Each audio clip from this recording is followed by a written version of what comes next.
This conference will now be recorded. There we go. Well, thank you. I do not know. Did anyone hear from Sally? Anyway, welcome everyone to our AnCan. There was a problem starting the recording. Okay. Is it a full moon? I don't see. Gee, I'm going to try again. So no, your I think question, you're good. I think your question was, has anybody heard from Sally? Let's This try it conference will again. now be recorded.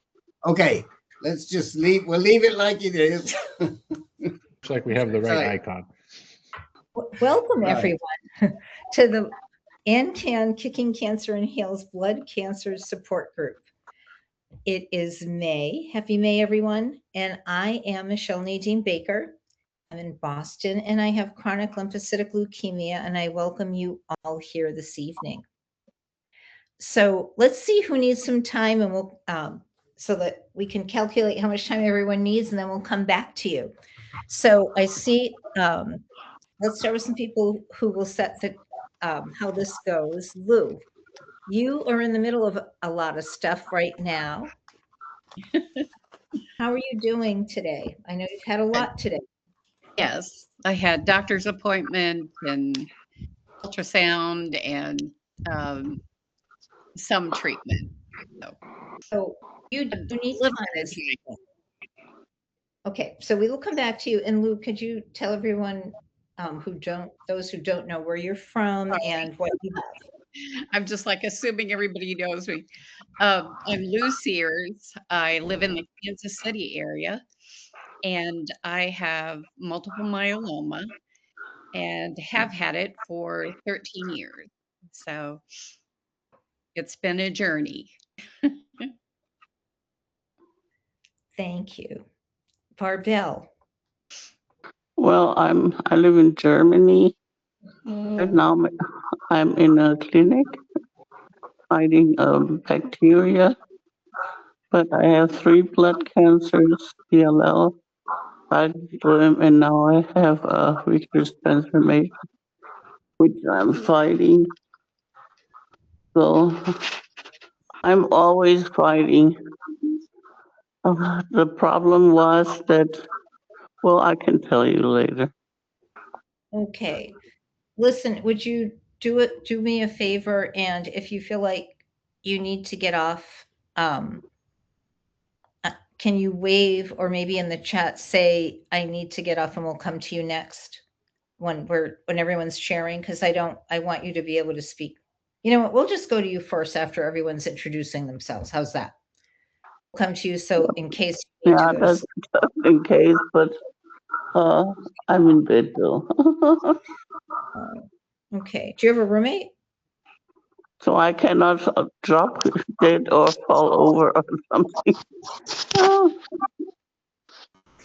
We're hoping you hang on there though and don't fall out of bed. So, okay. So we're coming back to you first. Okay. So, Jim, we haven't seen you in a long time. I know you're going to need time, but hi, can you introduce yourself to those who don't know you? Yes, I'm Jim Marshall. Anyway, I actually run a veteran support group on here, but anyway, I'm a prostate cancer person, but I have a sister who has multiple myeloma. And so I'm actually here for her. So I will have an update on her. Thank you so much, Jim. And it's so great to see you. Okay.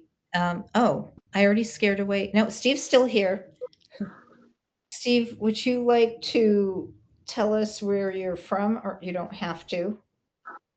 And I'm technologically challenged here. I'm multitasking, but I'm from Baton Rouge, Louisiana, and I have CLL. I'm just resuming Venclexa. I had been on it a few years ago, did its job, and now it's coming back with a vengeance, and my blood work is just horrible. And I'm only on the 4th day of my little starter pack. But Steve, what we do is we will come back to you, but we kind of get everyone's temperature at first and then come back to find out who needs more time. And we will come back to you, I promise to, and you'll see that with others, so that you can share all of that. Okay. We should, Michele, can we give Steve priority after Barbel as a newbie? Yes, absolutely. I would have had him go first, and Steve, I'd normally have you go first, but since we have Barbel in the hospital in a vastly different time zone ahead of us, we'll go to her first after everyone gives us a little temperature check, and we'll come to you next, okay? I promise. Yeah, okay, there I'm back. Back on the beach. Denver. Hi. Thank you for being here.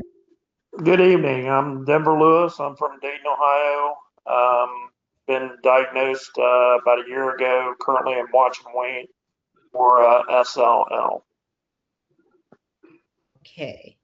And will you need time this evening to tell us how you're doing and if you've had anything, any new encounters with people or anything like that?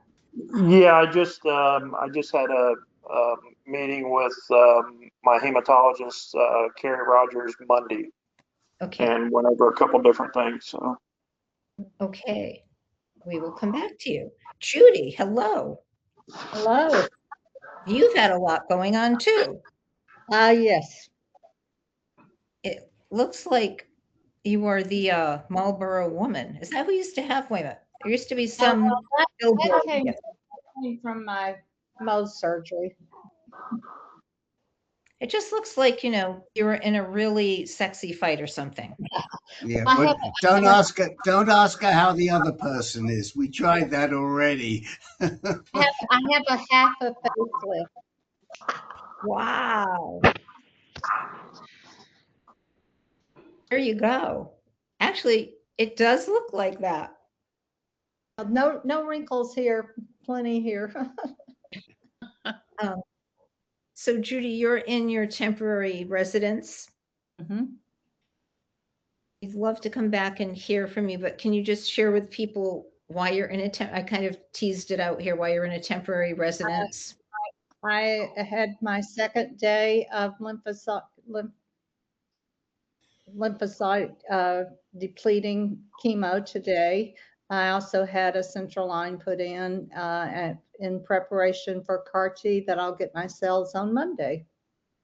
And this is my 6th treatment. I think you're trying to catch up to Lou and beat her. I don't know. Yeah, well, I won't catch up to her with CAR T though. She's had 3.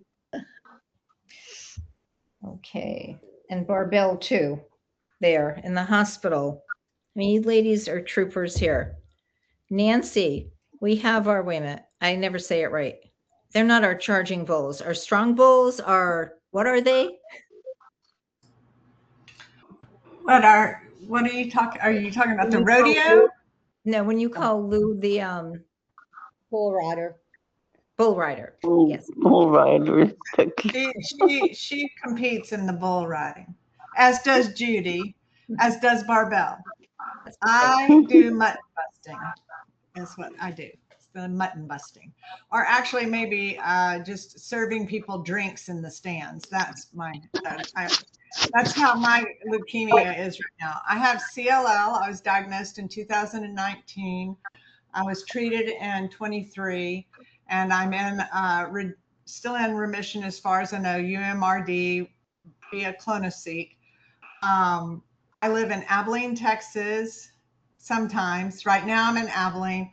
Sometimes I'm in Canyon, Texas. But starting at the end of the month, I will be at Lake Elmore, Vermont until October.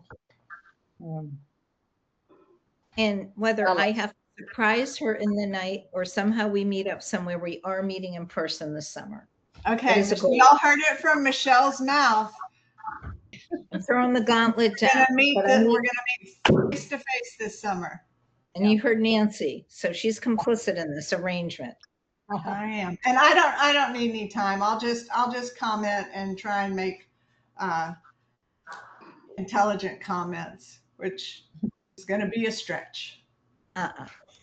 With your Michele, my wife Shirley and I had lunch earlier last week, was it, with Nancy and her husband Jay, and it was such a good visit. I don't even remember eating. You ever had a meal like that? That's because you didn't have to cut up Shirley's food for her anymore. Shirley's had a broken arm for a while, but she's all healed up. Oh, that's great to hear. So she's doing better, Shirley.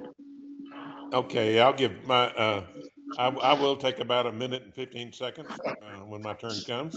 SLL diagnosed in 2013, and I'm in West Texas, south of Nancy, maybe 20 miles or so. And I am the caregiver and the patient. I take care of my wife. Very nicely too, from what we all understand.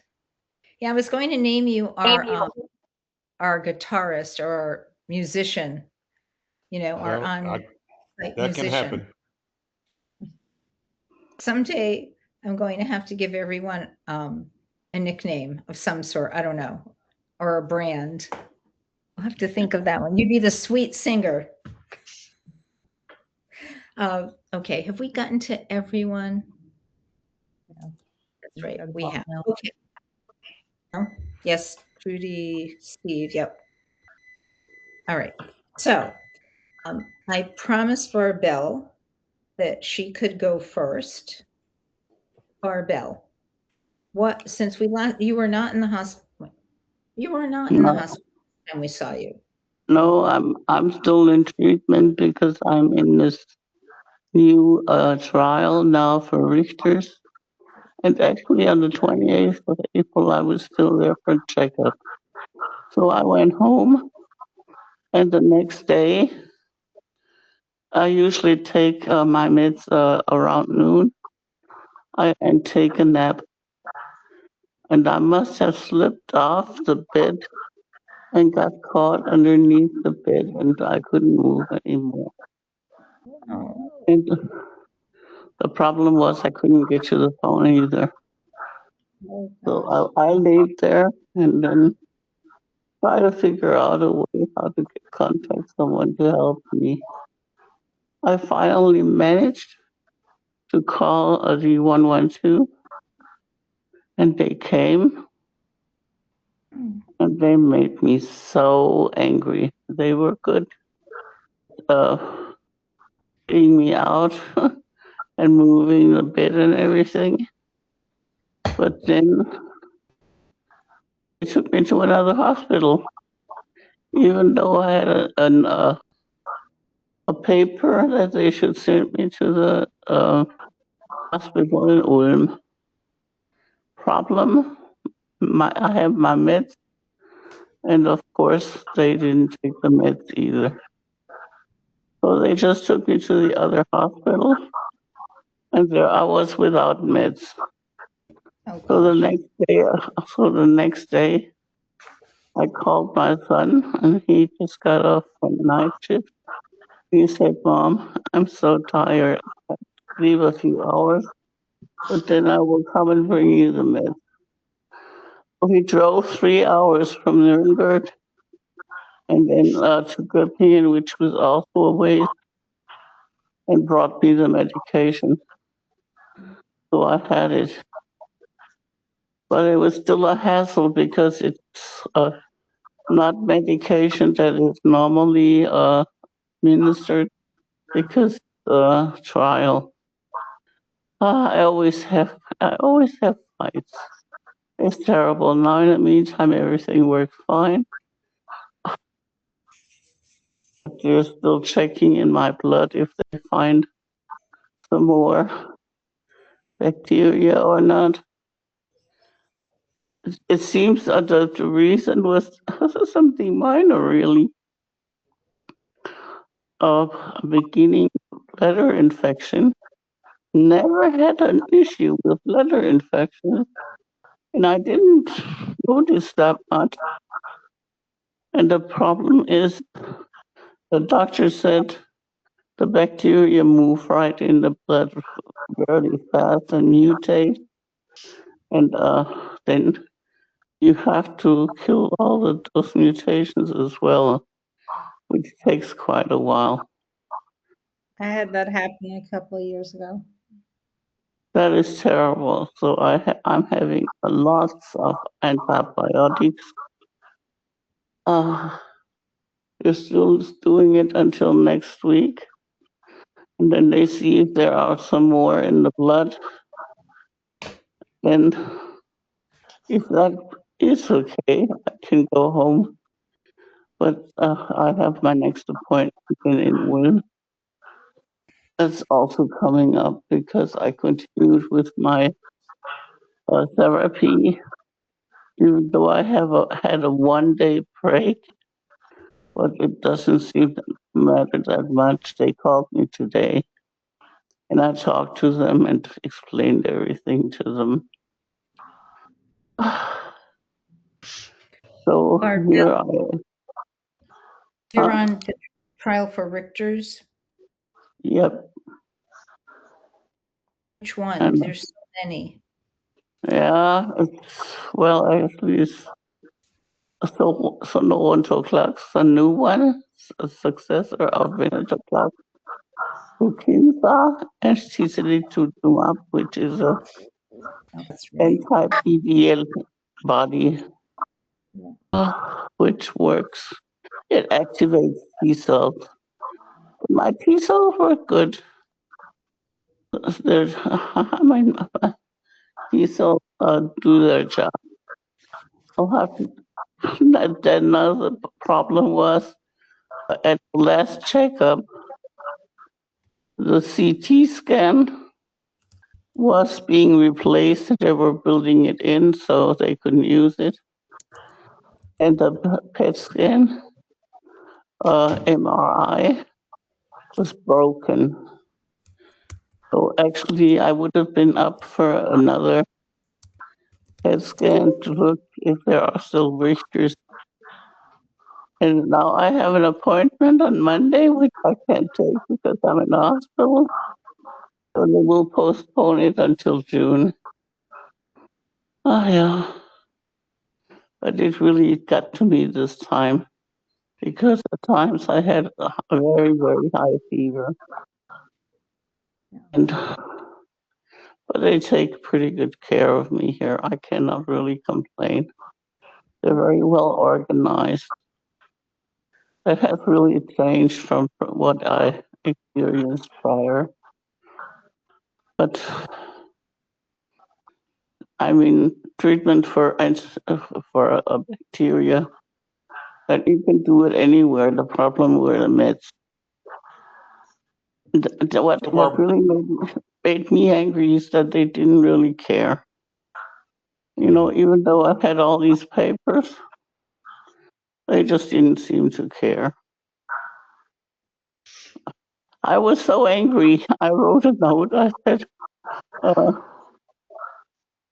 my cancer cells thank the first aid for supporting them. I was so angry, but now everything works, and I think it still works out. I was really worried because it could have been that they excluded me from the trial, you know, because I didn't have it for a day. But I guess that 1 day doesn't make much of a difference.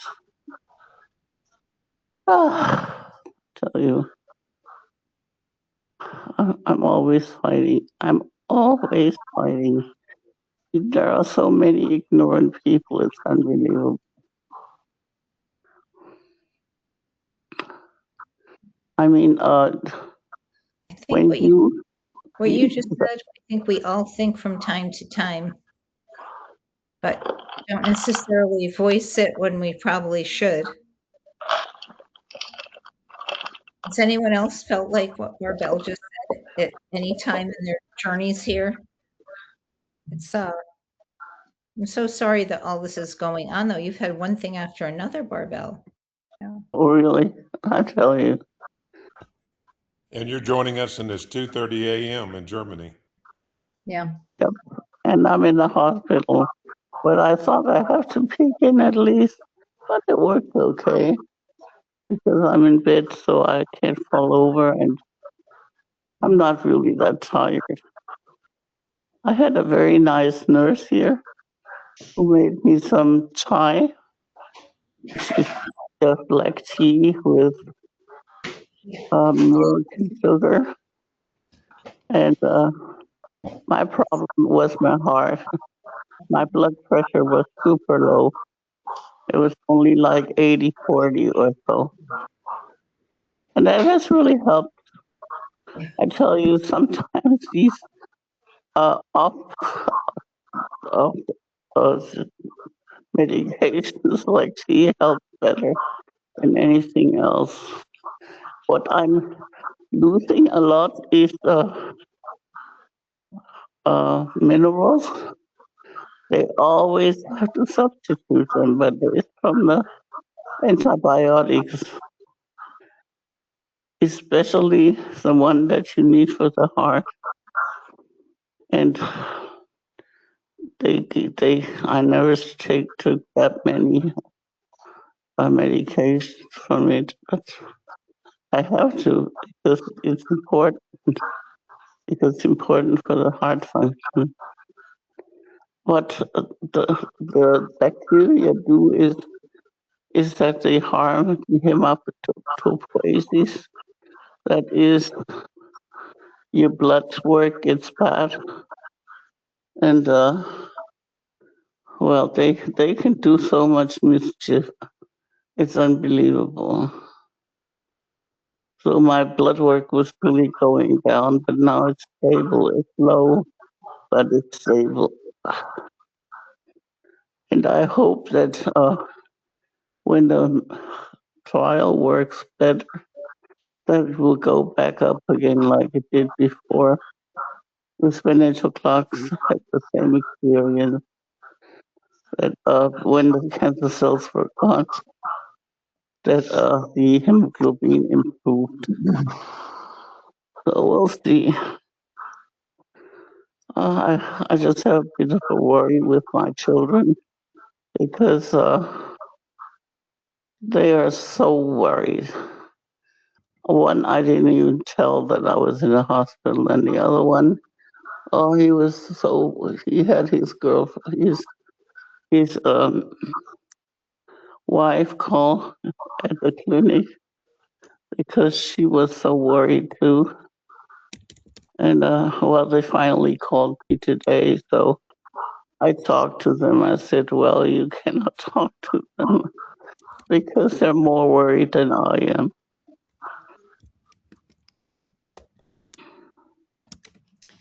Well, Barbel, we don't, I can understand your children being worried. I'm worried, and I mean, your children must be very worried, especially that you're fighting this infection in your blood. What causes that? Is that something that happens with Richter's transformation, or is this? It has to do with the immune system. The immune system doesn't work well. That's the problem. And I talked to Professor Slugenbauer, and he said they also have good experiences with using the degraders, BTK degraders. And I was thinking about it because, well, the reason with BTK degraders is it doesn't take away the entire Butryn kinase, because there are other immune cells which need this. So if you have a BTKI, it's all gone. So, well, actually, the T cells have to do it all the work. So he said they had really good experience with it, because I was a bit, I had doubts about it really, because I thought it was too weak, but now I think maybe it does work. That's another option.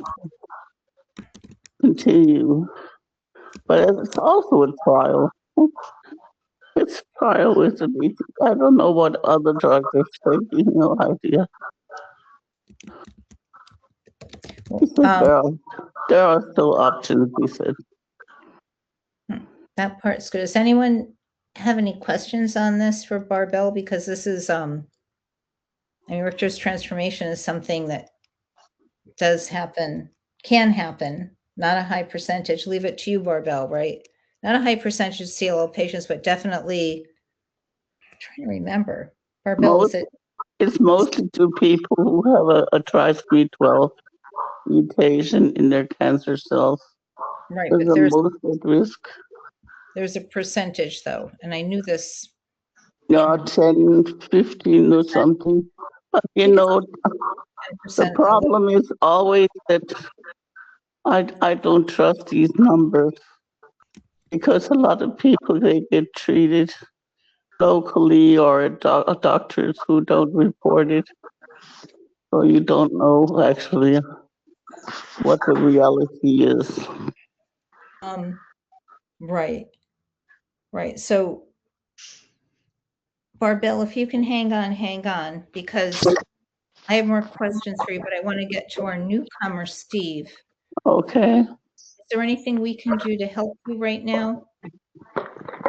Not really, but it's just being there is already a great help because you're different than the Germans.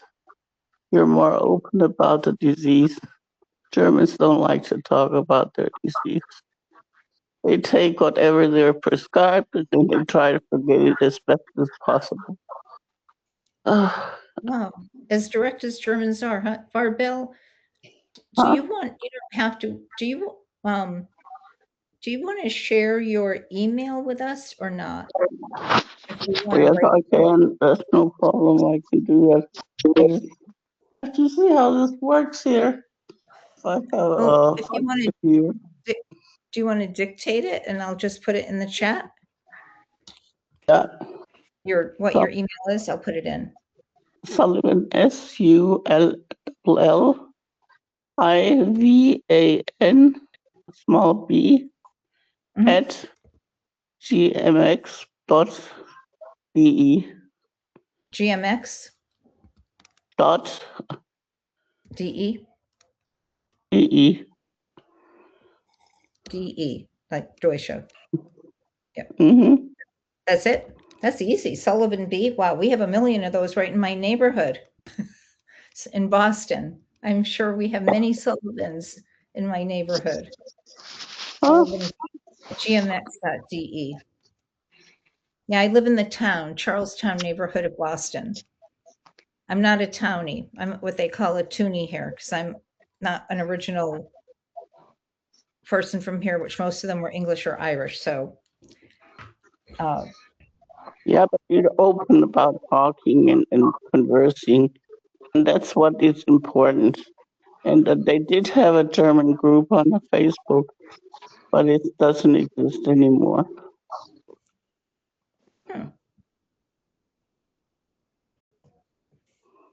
Okay. I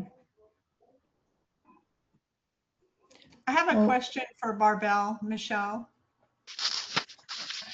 Barbel, is there anything in particular that you would like for those of us who pray to be praying for you?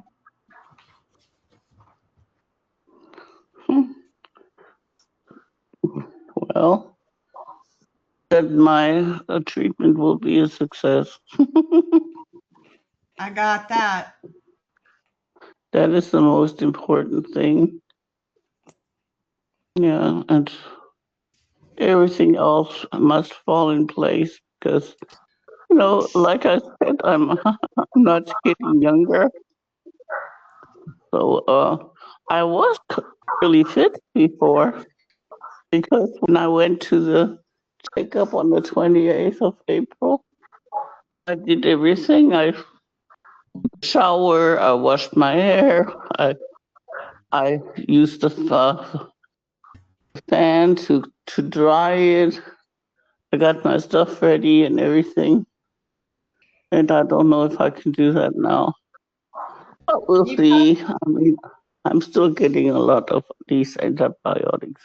Maybe it will change.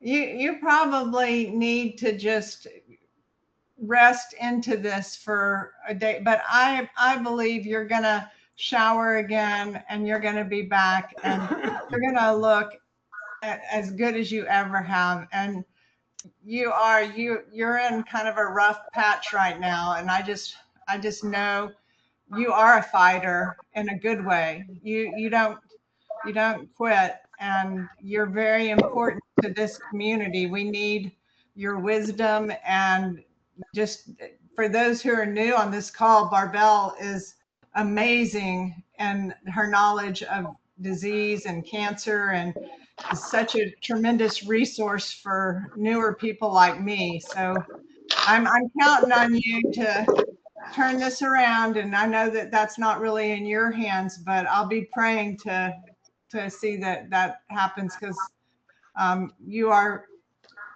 such a contributor here. Thank you, Nancy. And that you're here with us every month, even though it's so late, where it's in the middle of the night for you, and you're loyal and always being here and wanting to help all of us. Well, it's support for me, you know, because I have no one else to talk to. And, well, the Germans you can't talk to. I don't know. I think Germans don't speak. They do their work, and that's it. I haven't met many that talk, even doctors. They tell you 2 or 3 things that you need to know, and then they're gone paying back. If they were like this in the States, they wouldn't have their job very long. Even younger doctors, like in their 40s. The younger are even worse. The older ones are the better ones. They have the experience.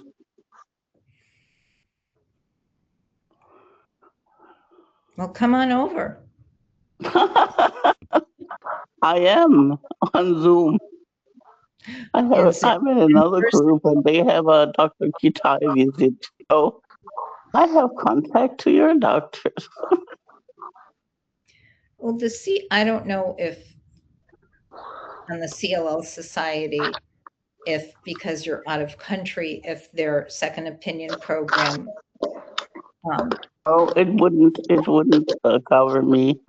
It only covers the States, and I think it was always like that, but they help you with some information.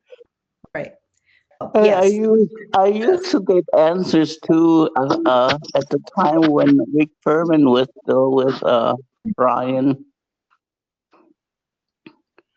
I was in the meeting with Brian too.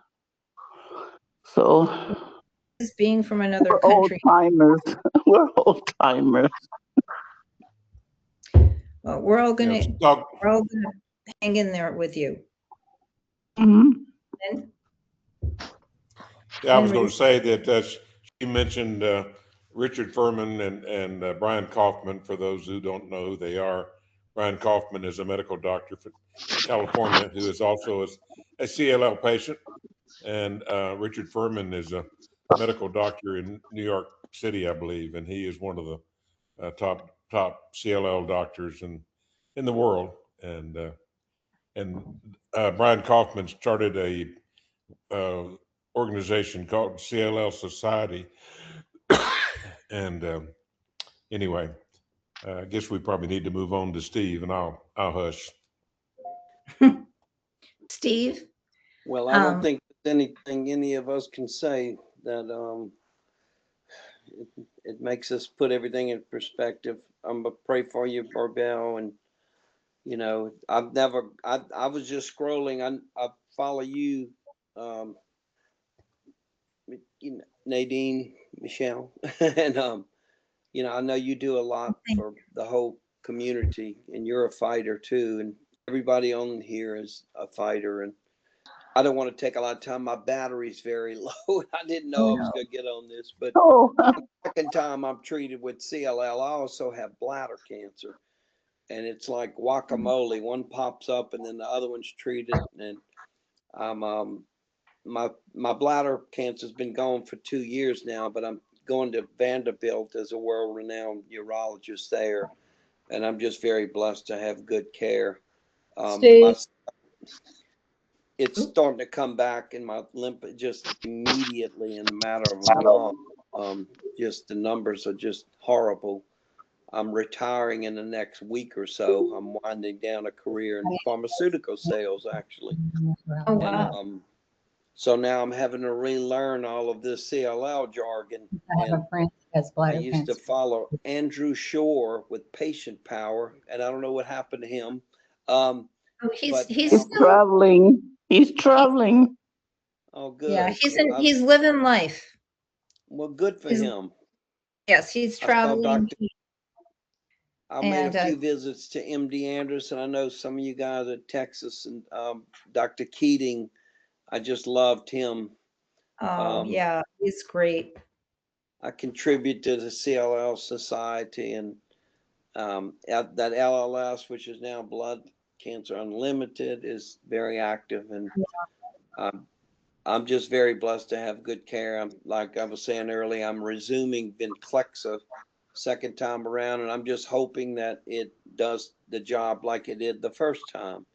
And so there's a lot of tricks up their sleeve if it doesn't work with the new combination therapies and infusions. And I would be curious. I heard somebody say CAR T. yeah. Michele, Steve, maybe you can comment. I was following CLL before, last resort kind of thing, but it sounds like it's getting more streamlined, like more mainstream. And absolutely. When did you end treatment before? How long ago? I was diagnosed over 10 years ago. One week I was diagnosed with bladder cancer and CLL. I had blood in the urine, and they found it by, accident. And I did BR 10 years ago right now. I was in the middle of that. And that tamped it down. Judy, you did that? I did, and I wanted to tell you something.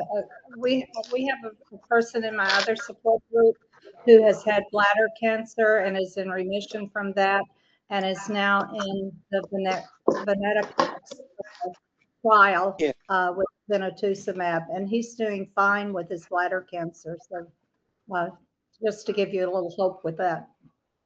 Yeah, and mine's been gone for 2 years, but it's going to be just like this disease, it's going to be a constant surveillance. And, I'm 69, and I'm finally been convinced to hang it up and enjoy life. And I'm doing just that in the next week or two. So, but I love being a part of community. I don't mean to be rude. My battery's about to die, and I'm on my laptop, on my iPad.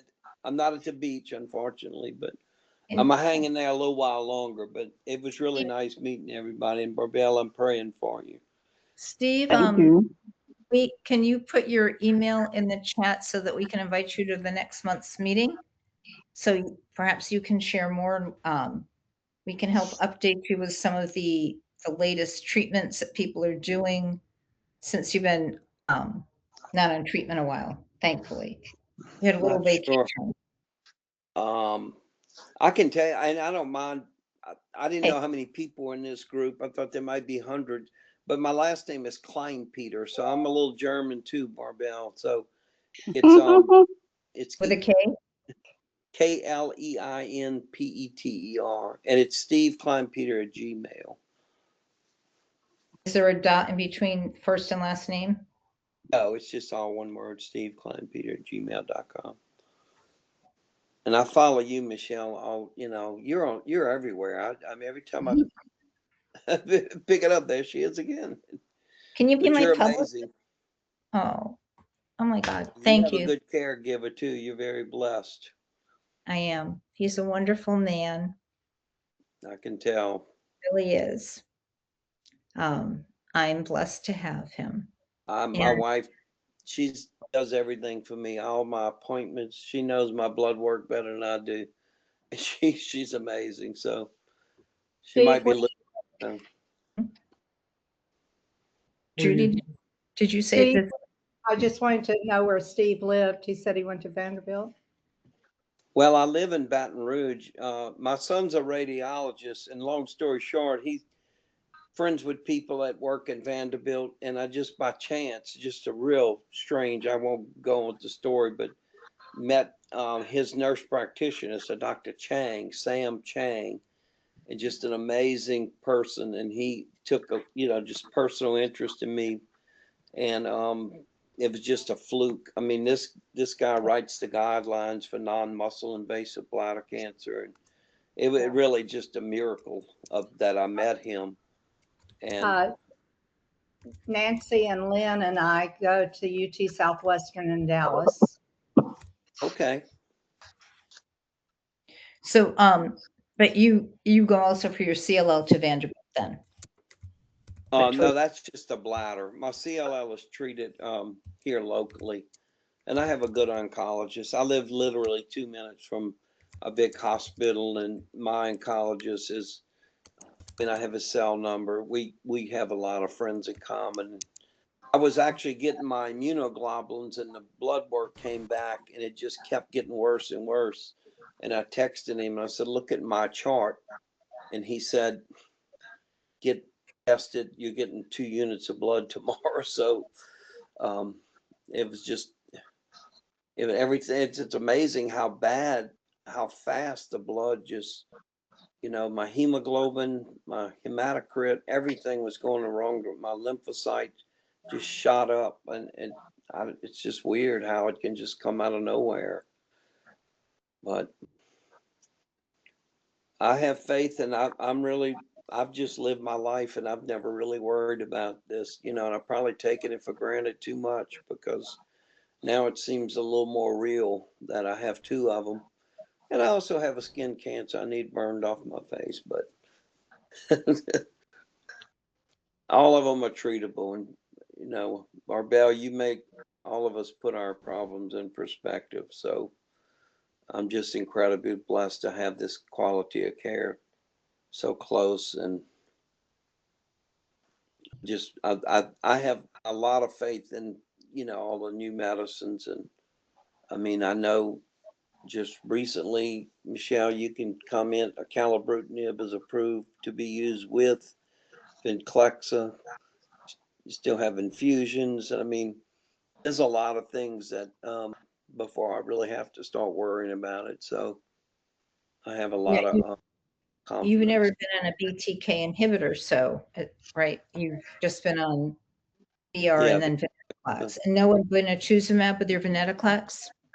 Well, when I first got treated, this second time, I'm sure y'all probably all have had that first Gazyva.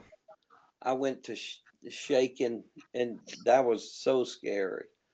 And they gave me Demerol, I think. It was some sort of narcotic, and it just instantly. I joke with my doctor, that just put me in heaven. I've been trying to get a hold of some more of that since then, but he won't give it to me, But he's always saying, "No, you're not getting that." I pretend to shake and everything. He's like, "No, you're not getting it." But it stopped my shaking, like really. I was just uncontrolled. Has anyone else had that with the first Zyva? Yeah. And yeah, Steve, I got a different monoclonal antibody, but same reaction. I got Rituxan, and it took 13 hours. And now they break that up in over 2 days. They give a light dose the first day, and then I did that with the bendamustine years ago, and that tamped it down. Yeah, and sometimes I've seen them just cut down the amount or the speed, or they just don't give as much and take longer to do that. But it sounds like they knew what they were doing with you, Steve. They put you in a good place. Lynn, you mustn't have spoken nicely to them. It was 10 years ago. I still remember it, but I bet. That was scary though. When you just can't control it. I mean, I was just But they put me close to the nurses station. I'm sure people, they know from experience that that's very likely. So did you get 6 months of that then? Actually, I was over a year of Inclexa when he had to interrupt it. And for some reason, he thought it might interfere or not. It might be too risky to treat the bladder cancer too. So I did gemcitabine with docetaxel. So I don't know. I failed 12 BCGs and I probably had 15 TERPs. They go in. I did Keytruda 12 times. I didn't touch it. And that's when I started kind of getting worried. And then I don't want to talk too much about bladder cancer because I get aggravated, but I think sometimes these local urologists, it was a disconnect between my urologist and an oncologist. And it was just, I think I was overtreated. They were doing a TERP like every 3 months. And Dr. Chang said, you know, you can aggravate your bladder. You can piss it off, like he said, and you don't really want to be going in there that much. And I didn't know any better because I love my local urologist, but he doesn't know a lot about medication. And my oncologist really didn't know a whole lot about urology. It was weird. So I found Dr. Chang, and I'm cancer-free 2 years now. So I'll go back in July. So Nashville's not a bad place to have to go, Michele. Not as good as Boston, but it's not a bad place. I've heard a lot of good things about Nashville, including oncologists, but I've never been. Someday. Steve, who is your CLL doctor in Nashville? Well, he's my bladder cancer, Sam Chang. I do my Okay. CLL treatments here in Baton Rouge, Dr. Militella, and he's great. Okay. I mean, he's a family friend sort of now. He's I just hope he never retires, but I think all of these doctors, I think all of y'all agree, and Barbel, I think you alluded to this. Everybody's just so busy, you know, and he switched hospitals recently, and we used to get a lot more time with him, you know, and now they just have so many patients, you know. It's just, I guess it's like that everywhere. It is, but they seem, I don't know, from what I've seen on the CLL specialists, they seem incredibly dedicated and, like you said, Bill Keating, they hang in there for, I mean, he's still in it. He's still head of the CLL consortium. Yeah.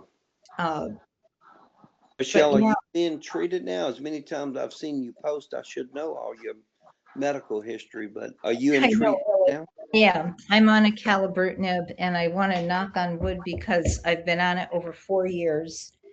Oh, wow. And it's I'm still not minimal residual disease negative. They every now and then they'll test me because they say it can still happen. I mean, look at Lynn, you were on ibrutinib for how long and got to come off of it? 9 years, 10 years? 9 years, 9 years. Wow. Is that Yeah. I came off it. I changed doctors. Yeah. When my turn comes, I'll give you a little more detail about that. I'm sorry, I'm about to plug in here. I think Steve just fell into the ocean. Disappeared. Burned here. I wish. Okay, now I'm plugged in, but So I have to go. I don't mean to be rude. I didn't know I was jumping on this till 10 minutes before. So it was really nice meeting everybody. I will look forward to getting back, and you know, prayers for everybody. We're all in this together. So first Thursday of every month. okay. So I can remember that. Mark that All down. right. All right. Thanks, everybody. Thanks for Bye-bye, being Steve. here. Thanks, Steve. Good luck. I just wrote to Lynn for the first time tonight, I think in our history, we've had more men than women. So It's really interesting. You guys are going to even out the odds here, which is delightful to have more people. So this is good. Keep getting the word out there. And really good looking men too. Don't get jealous, Lynn. Don't get jealous. I know. Wait, what are the girls laughing about? It's true. Judy has her brother there with her.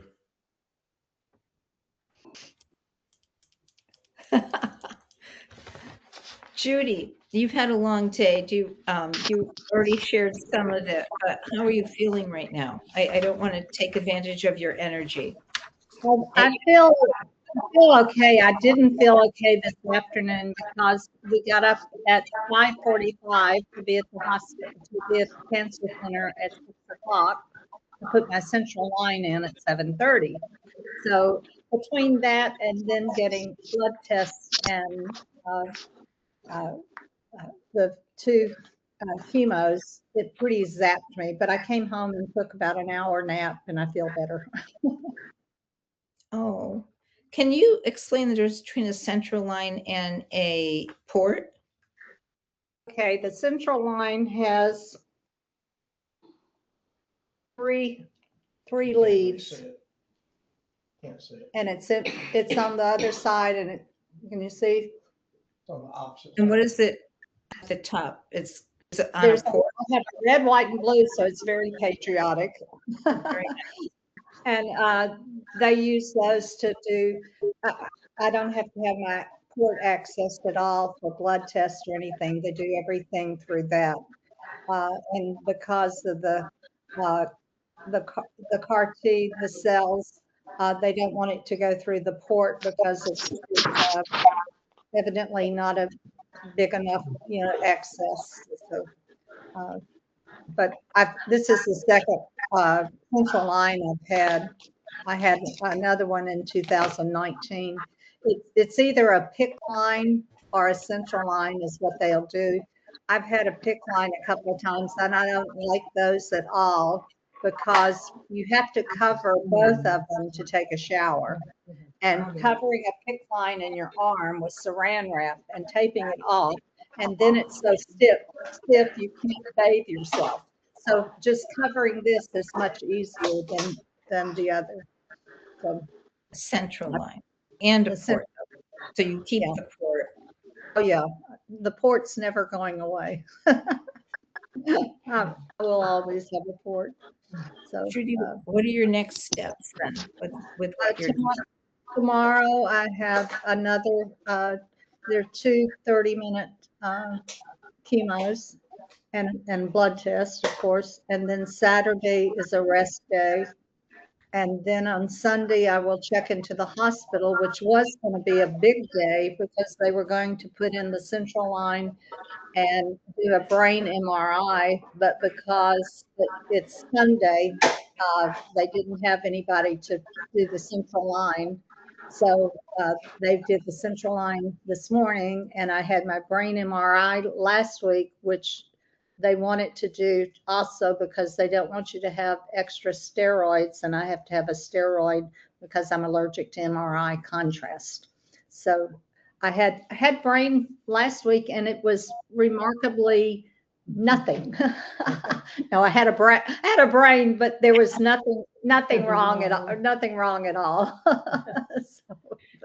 But anyway, they didn't find any problems whatsoever with the brain, so that was good news. So you're doing Monday I'll get my cells back, and I will stay in the hospital at least a week, depending on what kind of cytokine reaction I have or neurotoxicities. That they'll be monitoring me. And then we have this nice little card that they give me for my brother and my sister-in-law to check on me when I do come back here after I'm out of the hospital, because you have to do like 30 days, whatever. So Judy, would you share with us about your visit with Brian Kaufman and his wife Patty?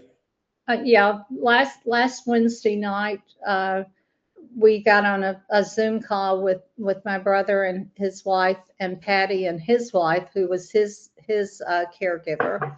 And so they really gave us some insight of things to look for. And of course, Brian had his 8 years ago when they didn't know nearly as much about controlling the side effects. And so he really, just gave us some tips of things to watch for and that kind of thing. So it was nice to connect. And then we have his phone number. So if we have any questions or if anything like that.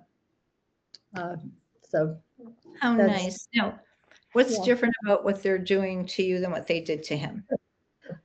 They just know, when they have he had a lot of cytokine release where he had very high temperature and things. And they know now, as soon as there's anything like that, they know the medicine to give, the Tosi. Is that did I say it right, Lou?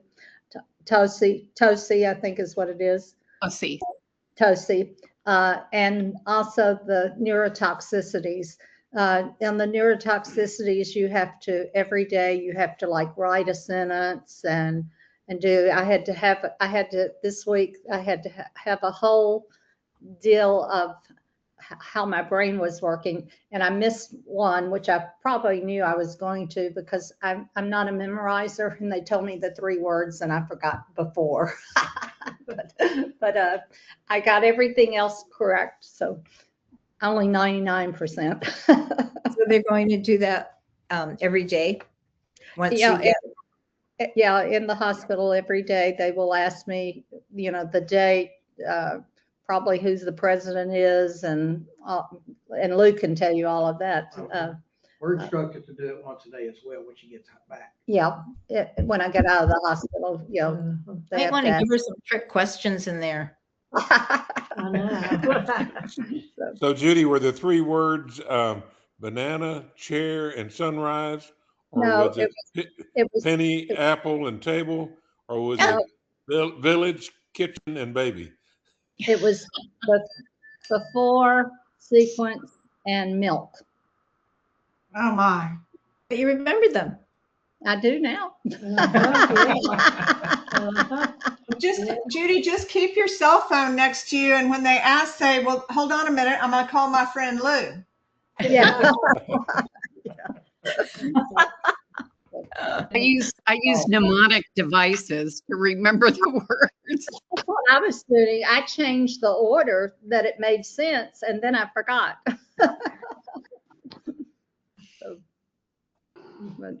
think that'd be hard. I haven't done anything like that. So for the You had neurotox- to draw 2 pentagons that were overlapping, and then they gave me 100, and I had to subtract 7, and then I got that amount and had to subtract 7 again until I got to like 65. So, and math is my okay thing. I can do math.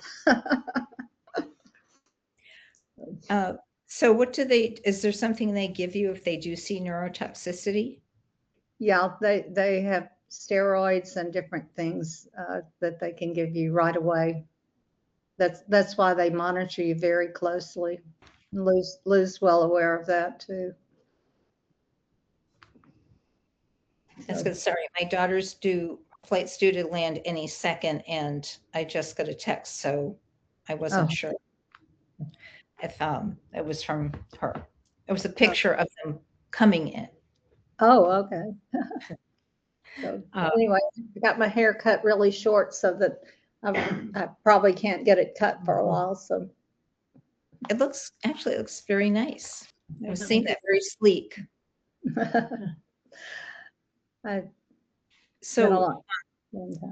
So next week, Monday, you get your cells back. So next week is when all the fun starts, huh? Yep. Well, according to Brian, it could be the following week. Yeah. It could be 2 weeks. I mean, it's just, you never know when that's they really monitor you pretty closely for the first 30 days. But you said you only stay in the hospital for a week and then go back to where you are now. Yeah, unless I'm having some problems. And if I'm having problems, I'll stay longer. So, and the good news, and this is for Nancy and Lynn, is Dr. Awan is on the hospital call. So, I'm thrilled that he's going to be the doctor that's visiting the hospital. So That's great. yeah. Well, I'm still doing the math. I'm down to the negative numbers. And then the 7 adds to instead of 3. Typical engineer. I'm still trying to figure out what a pentagon is. Now you ought to know Five-sided. that as an artist. You know what a pentagon is. I'm trying to Yeah. draw one right now myself. I What know does what it is. penta mean? Is that 5? Yeah, 5 sides. Okay. Well, I'd figure it out eventually, but I need my lifeline or my. Just think of Oh, drawing man. a house. You know, Like the way the- the way we used to draw houses when we were little in elementary school, the roof, the sides. Yeah. The side view. Yeah. Okay. Well, I didn't ever drew one like that. A house. I just did like a box with a roof. Yeah, I guess this would, but this kind of bows out. Draw it all with one line. Take the line out between the roof and the box. Yeah. I mean, I figured it out when drawing it. It took me. Yeah. Just remember how to draw it all in one line without picking your pencil up or overlapping.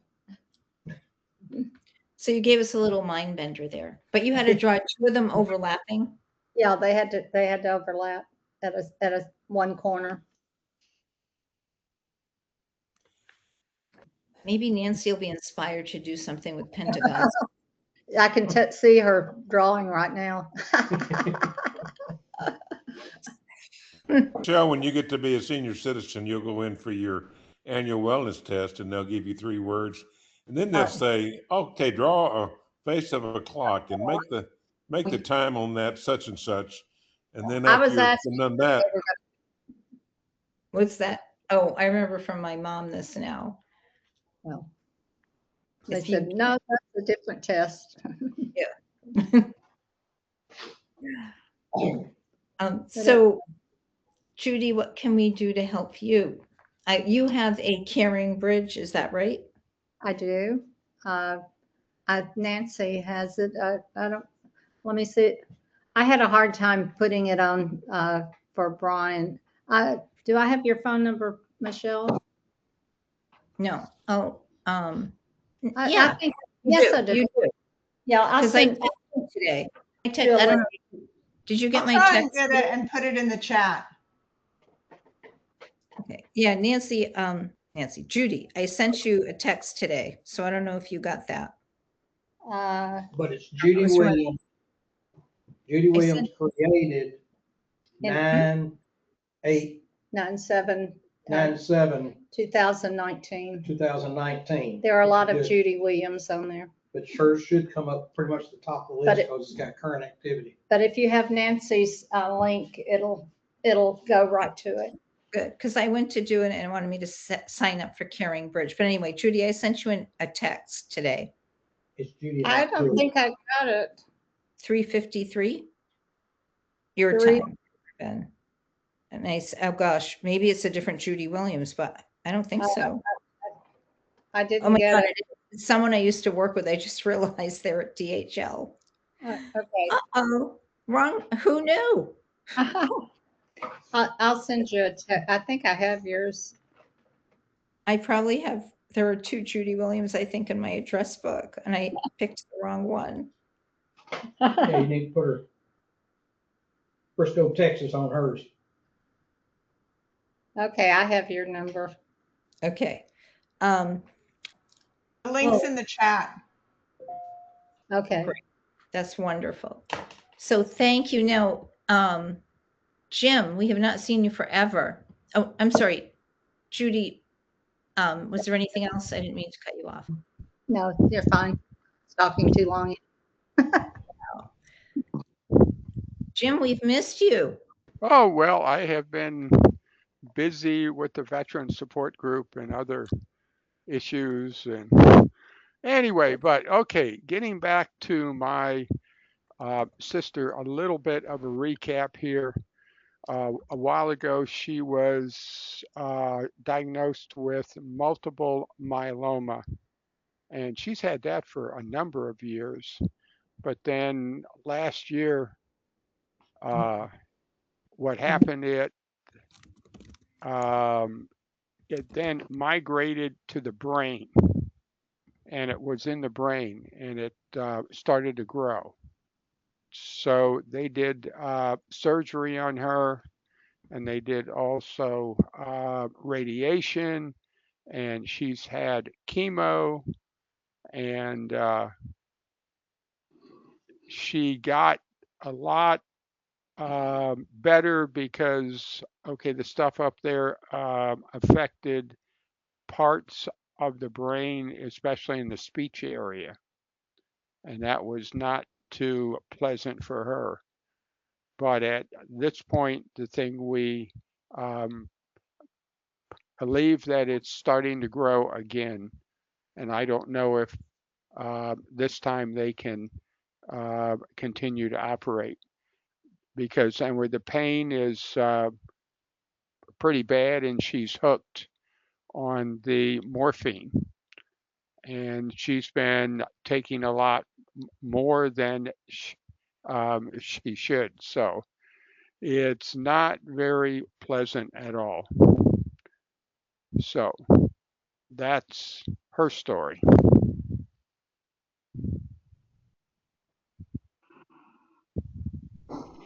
Jim, Yes, if they can't operate, can they do radiation again? that I don't know because she is out within Tulsa, and her son is in Arkansas. So her son has been attempting to get in on this, but she's a stubborn person, and also she drinks alcohol, which I try to tell her is not such a good thing to do. And there are some of the family issues, and it's a real mess. Since her son lives in Little Rock, they have that Myeloma Institute that Walton built, at Little Rock, and it's world renowned. Yeah. It would make sense maybe to check that out. My Yeah, brother-in-law, I will tell them that, but the thing is, attempting and with a transfer and with the medical care, that gets real ugly going from the Oklahoma over to the Arkansas. And she was in the hospital a number of times, rehab. She was just in the rehab for about 8 days or 9 days, hated it, caused all kinds of trouble, and I think they happened to kick her out. So she's a feisty, self-opinionated, will not listen to anybody, and just makes life ugly for everybody. So I don't know. So there isn't anything I can do anyway. Right now, anyway. Um, Within Virginia. So I'm here and I have my own medical issues. Uh, uh, Prostate cancer, stage 4, heart AFib, tricuspid valve, which is not too bad yet, and all of those things. So it's a little hard to intervene. So old age is not for the faint of heart. Jim, have Yes. have you written your memoir?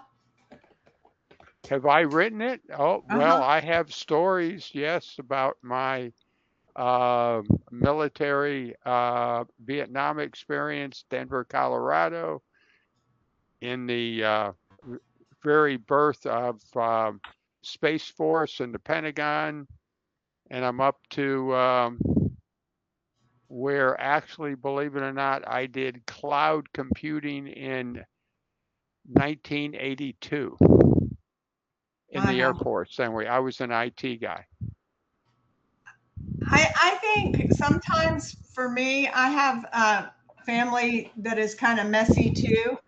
And one of the things that I've enjoyed the most is writing down stories for my grandkids because Oh, it gives me something to do and focus on something, trying to leave a legacy. And I've just heard a tiny bit of all the things that you've experienced in your life, and I would love to read your stories. So I well, just send me or give me your email address and I will start you up on excellent. the I'm putting it in the chat. series because the life thing, 1967, and I got drafted and I quickly joined the Air Force and I never actually returned home until in the 1990s because I was jaunting all over the world and doing all kinds of things, and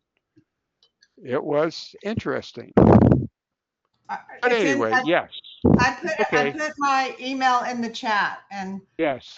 I'm sure that's an invitation to anybody else who would like some really Entertaining exciting. stories, and I've got other ones about 9/11,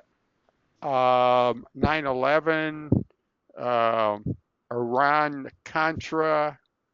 Okay, the real story behind that. I mean, I've got all kinds of stories. Thank you. I'm saying thank you ahead of time because I'm super Okay. excited to hear that you already have them written. Well, I'm not through yet Amen. because there are stories about the Treasury Department, that are real interesting. So anyway, but still, anyway, the veteran support group. Anybody out there who knows essentially a veteran, I have been focused on for about the last 3 or 4 years, understanding the VA.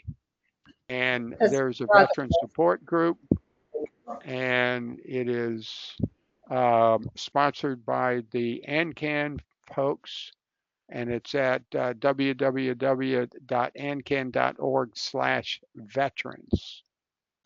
And happy to join. And I speak very fluent VA civilian, which is the key to getting all of your VA stuff that veterans have earned, and they have earned a heck of a lot. That's what I was just telling my that if he needed any kind of thing, because he's a veteran, and then my other brother's a 20-year veteran. Other brother Well, is I'm 300% disabled in the VA. You can get more than 100%. Oh, wow.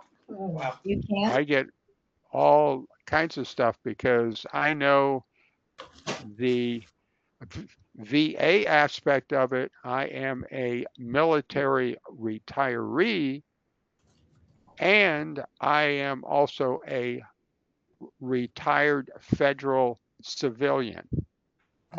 Okay. And all three can essentially intersect with things. Yeah, and both And of I them, speak all three. both of them were also IT people. What? We were back in the old DP days. IT, they were IT. In fact, my older I was IT 1964, and I went all the way up to 2013. Big brother started in 62 in machine accounting. he actually went to Air Force Base to get his training. Which one? He was in the Navy. Which Air Force Base? Shepherd in Wichita Falls, Texas. Shepherd, yes. Yeah. I was there too for operator training, but I was a programmer, systems, computer scientists, etc. But let's not go off on that. This is a blood cancer, not an IT reunion party. Okay. That'll be after hours. Yes. Okay, Jim. so Jim, and, thank you for your service.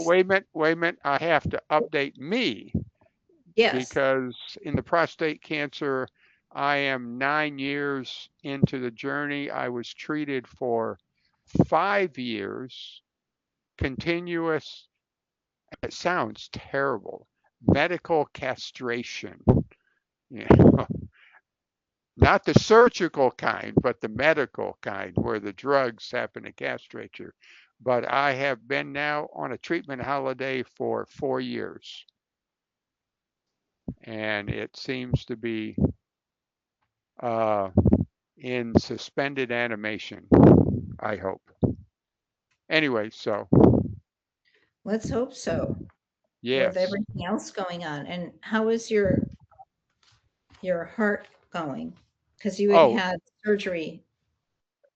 I know. The heart is, I am at about 1/3 speed at this point. AFib, etc. So, but I'm still active every day, out assisting vets, volunteering at a thrift store, doing all kinds of things practically every day. So I stay active. And I'm almost 82. So. Are you still riding your bicycle? Yes, I am. Not a lot. Well, I do it for just the exercise to get and where the blood flow, okay, and the cardio things up.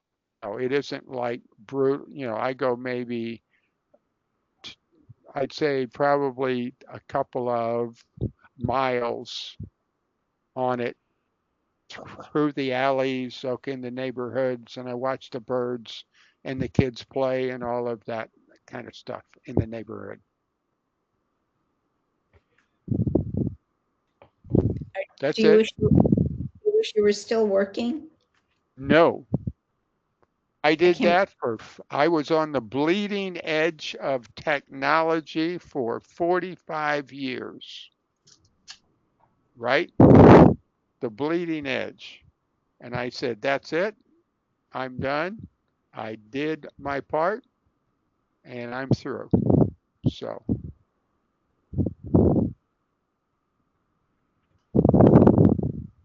Well, did you get to double dip for retirement? Oh, yes. I double dip plus also depending upon your veteran disabilities, you might be able to collect your military pension 100% tax-free. Not widely known how to do that and how to engineer that. I did. And all of the things I do are for free.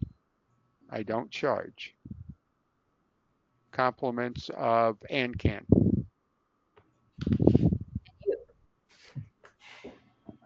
So that's very good that you do that. So any vets here? I know behind Judy we have vets. You would have been interested, Jim. My husband and I went to West Point, not last weekend, the weekend before. It was Military Appreciation Weekend for those like you were career military. Yes. And yeah, we met all sorts of interesting people. We got to see the paratroopers and the drills, and then of course over that's marching in unison, which was very cool. Coming out of it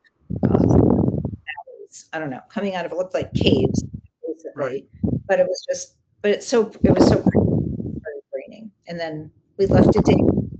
Everything was washed out, but it was very nice to see. He said it put him right back. Oh, good. So it was cool. So is he a disabled vet?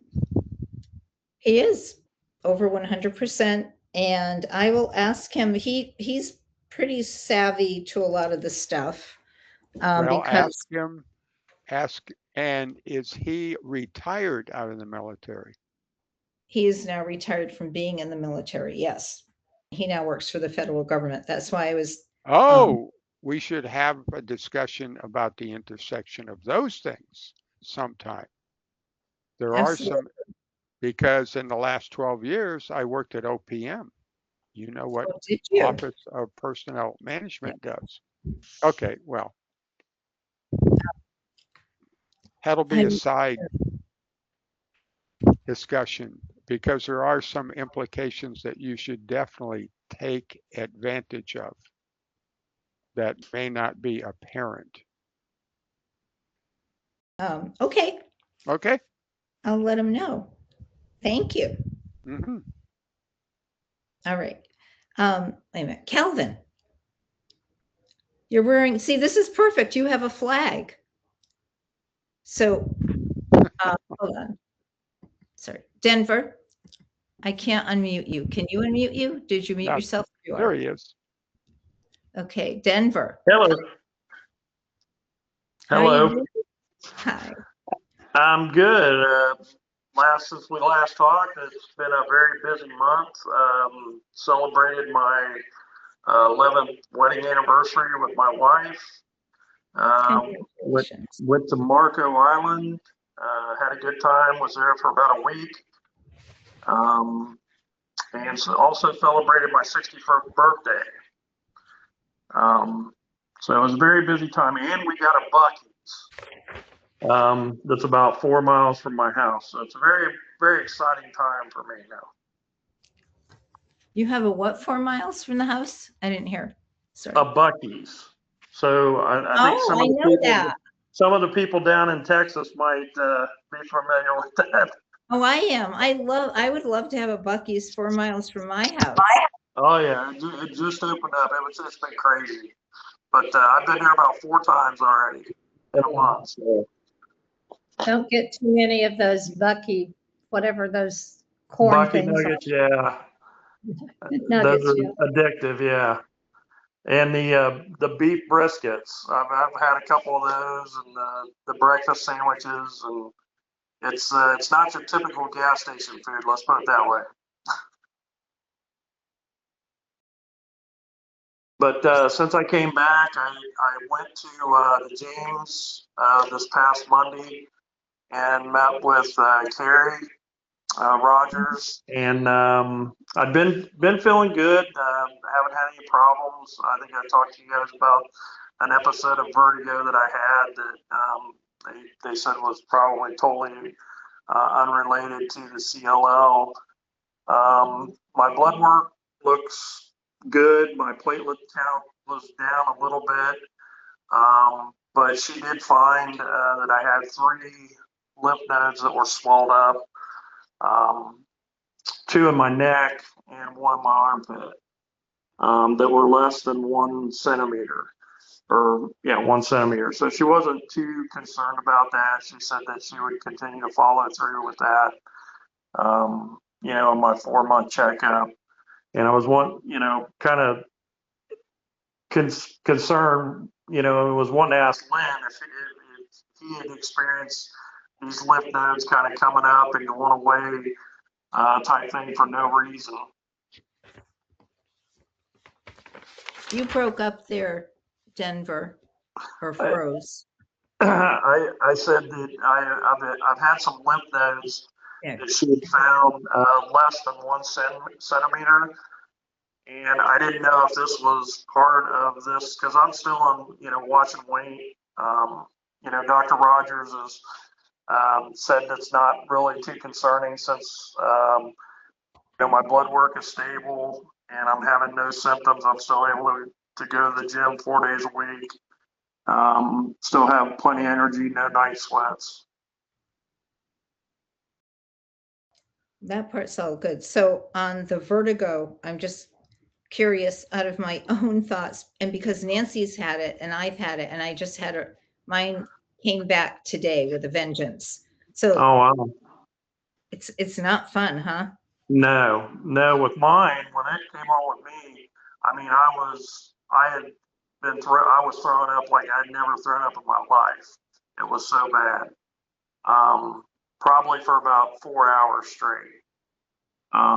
It was no fun until I got to the hospital and they did some kind of testing, you know, had me move my neck from side to side and gave me some medicine, and the next day it was gone.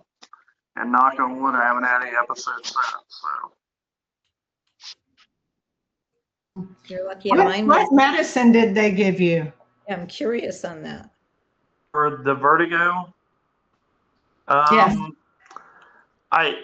I'm not real. My son could probably tell you because he's a pharmacist. I just took it till it like 2 doses of it, and it kind of went away. But it was some kind of I'm wanting to say Finegrin, maybe. Yeah, that could work. What Yeah. was it? Finegrin. I don't know that one. Meclizine, I was thinking, but I could be wrong on that. Jay says Finegrin's for nausea, and it used to be, I don't know if some of you might have gotten Finegrin where you rubbed it on your like, and it just On takes your away wrist. the nausea. Yeah. I had Finegrin for cough. Yeah, I'm not sure what it was. Like I said, it got away. I took 2 doses of it, and they gave me a dose of it at the ER.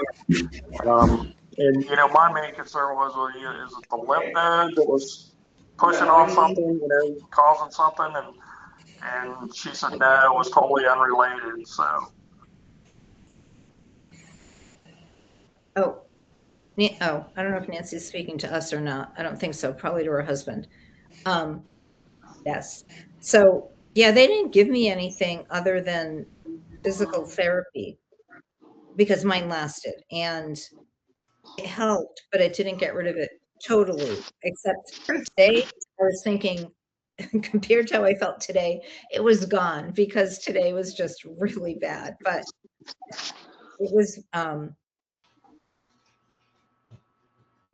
Yeah, I had one episode like this when I was maybe like 30 years old. And then, you know, lo and behold, it came back. And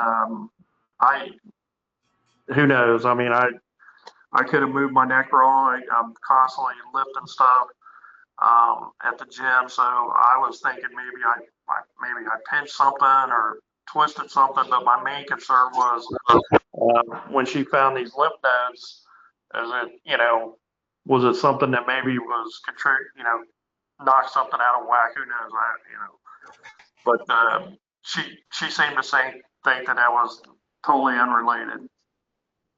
Well, and some, like mine is totally based on the crystals in my ear getting moved out. And so Jay can manipulate me, which is where they have, you know, I turn my head, I turn my body, and then I sit, you know, and I have to, and that usually will put the crystals sort of back in where they're supposed to go. Mm-hmm. But then I had a friend who started out with what they thought was vertigo, and it turned out to be Meniere's, which is very different and is a whole. So there's lots of different things that happen that kind of people, they sound like vertigo, but it might be Meniere's, and it might not be it might not be the crystal in your ear. It could be something else. So it's kind of, but meclizine is what I always take too for the woozy feeling. Yeah, but since then I felt great. I haven't had any other problems. Lynn, can I ask you a question? With your SLL, did you have lymph nodes that would come up and go down periodically, or did they stay up? Or Denver, I think you asked me since have SLL, My lymph nodes were not detectable. They were internal, except for the 2 lymph nodes down in the groin, one on each side. I could feel those. They felt like they were about the size of a marble. And once I began treatment, and the lymph nodes began to go down, those went down as well. But the Okay. internal ones were all tracked on on CT scans. Yeah, the one that they originally diagnosed me with was in my retroperitoneal area, in front of my kidney. Was the only one they noticed on the PET scan. But then, like I said, on the physical exam this past Monday, she notated 1 in my armpit and 2 on my neck that were relatively small. That she said, could be there in the next, 4 months from now, they might be down or swelled up a little bit more. But unless they progress and get really large over a short period of time, she said, don't worry about it. Yeah, I had them go, I don't have well, I have CLL, not SLL, as you know, but I had them go up and down before. But my blood work was all good. Like I said, with the exception of my platelets were down a little bit, but they had been down to like 114 at one point last year, and then they rebound back up to 169. So they've kind of went up and down during this process, but she didn't seem to be too concerned about it. And but I, when she mentioned I had lymph nodes swelled up right away, I'm thinking, oh my God, now what?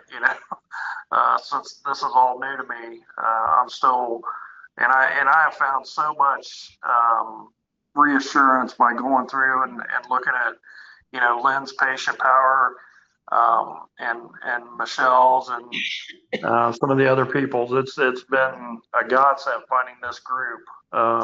It's really helped me a lot. For somebody that didn't know, nothing about this. And we've been on conference calls with people that had neck swollen out. A lady over in England, Sue is her first name. Her neck was really swollen like a weightlifter's. Boy, when she started treatment, it went down in about 2 weeks. It was amazing how quickly it shrunk. And Seymour's another one that I recall that had significant swelling on the side of his face. And they did biopsy. They weren't sure if it was SLL, CLL, or what. And he's back to normal now. So he went through I think a triplet trial at MD Anderson. So I know mine, and I wasn't ready for treatment, but mine were so big I couldn't wear earrings anymore. They were so big in my neck. It pushed earrings like way out where they didn't belong. So, but it still wasn't time for treatment because they take everything into account and different blood levels and everything else wasn't bad. Yeah, these were so small I didn't notice them. She noticed them on the physical exam. So right away, like I said,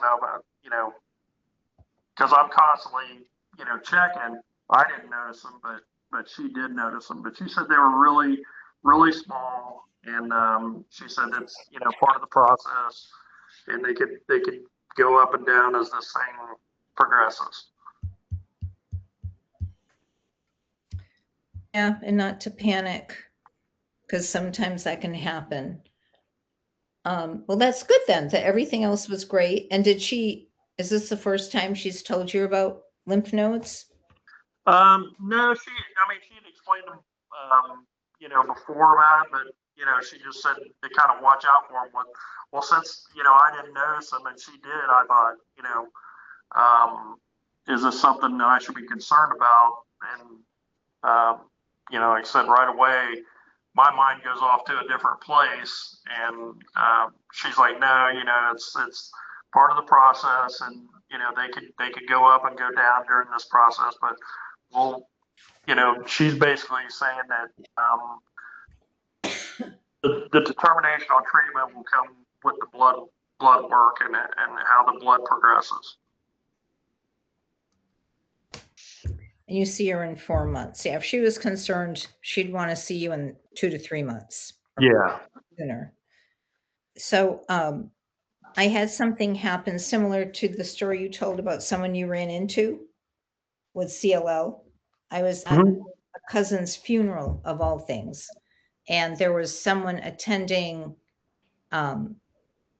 who had, anyway, she was a friend of my cousin's, and her husband is who approached me, and he said, "Are you Michele Nadeem-Baker?" I'm like, "Yes." He said, "I have CLL." And he said, "I know it's a really weird place to come up to you." I mean, it was one of the most bizarre occurrences I've had like this. And, you know, his wife was saying, "Yeah, your cousin had told me that she knew that you had it and that, I don't know, that I should talk to you." And then I looked you up, and he's been going to Reddit to find information, and he didn't really realize there were groups like this. So Denver is, I mean, I never really even thought to look on Reddit for CLL, but were you finding out information mostly like on Facebook, or did you go to Reddit? I just found that. No, I mean, because, you know, Carrie had told me, you know, kind of watch out where you get your information from, because there's a lot of information out there. And she kind of told me about the Blood Cancer United site. And I think I told you that I sat in on a couple of sessions there, and one was, you know, pretty bad experience, because right away the guy was, this guy was like, "Well, you know, have you had any gene mutations testing?" And I said, "Yeah, and I have a notch one, and I'm IgHV or whatever unmutated." And he said, "Oh, you have notch one?" And I said, "Yeah." And he goes, "Oh my God, that's the worst." And he went right, yeah, and really put me into a panic. So I kind of stayed away from that one. And that's when I found Sharon, and then she connected me with you, and like I said, I had seen Lynn's videos and things on Patient Power, and that's kind of where and how I found this group. And I'm glad I did, because there was so much negativity stuff on some of the other places that I was at. It was really putting me into a tizzy, a scare. I don't blame you. I hope we did not scare you tonight. No, not at all. And Judy and Lou, we have to hear from you. I'm sorry, you've had a long day too, Lou. I'm so sorry. But Judy, you have been, considering all that you went through today, never mind with, you know, throughout, you're pretty perky. Yeah. Well, interesting enough, Nadine, I've had Richter's, but when we met in person with Dr. Awan, the middle of April, he actually said I've had Richter's twice. So when I was first diagnosed, I really had Richter's. That's when I had the huge egg-sized lymph node under my arm. And I didn't realize that. I knew that they had thought that I had a double B cell at that time, but I never knew that it was really confirmed.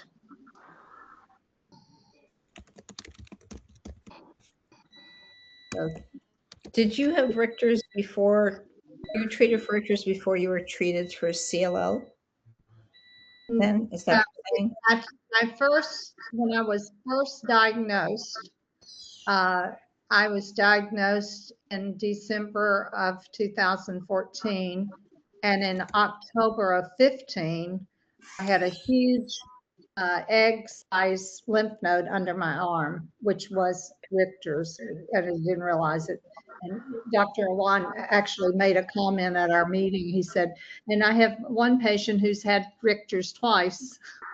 It's me. I'm kind of a phenomenon anyway. Wow. So, but 2014, we have in my other group, we have a guy who's 20 years, so and what's his name on Patient Power? I can't think of his name right now. George. Andrew Shore. Andrew Shore, he's Andrew. 20 years. So Yeah, Andrew started treatment in the 1990s, Yeah, and I think George Valentine said he was diagnosed in 2001. yeah. 2001. yeah. Andrew went he had treatment and then went for 19 years before he needed. Yeah, he had FCR. Right, and then before he needed treatment again, Right. Yeah. Yeah, I love him. He's like my mentor. So there's like. Yeah, his doctor was Michael Keating, and back in the 1990s, and he and Ruth, Esther, said, we were hoping to have more children, but now that I'm diagnosed with this, and Dr. Keating said, oh no, you got a lot of time. Go ahead and have more children. And goodness, that's probably been 10, 20, 30 years ago now. I think I said to Denver the last time that one of my decisions to go ahead with RT was a comment from Carrie Rogers, because she was confirmed Dr. Awan saying that to treat when your disease burden is low, and so that's one of the reasons. Really? So she believes in treating when disease burden's low? Mm-hmm. Oh, with CAR T. Well, with the CAR T, when you've had several different treatments. And they're even, I think, even experimenting that of putting CAR T even sooner than later too on some of it. Lou can probably confirm that. It's clinical trials. Yeah, that's what I said. Clinical trials. They are trying it up front before stem cell transplant. Right. Yeah, first line treatment naive patients. Right.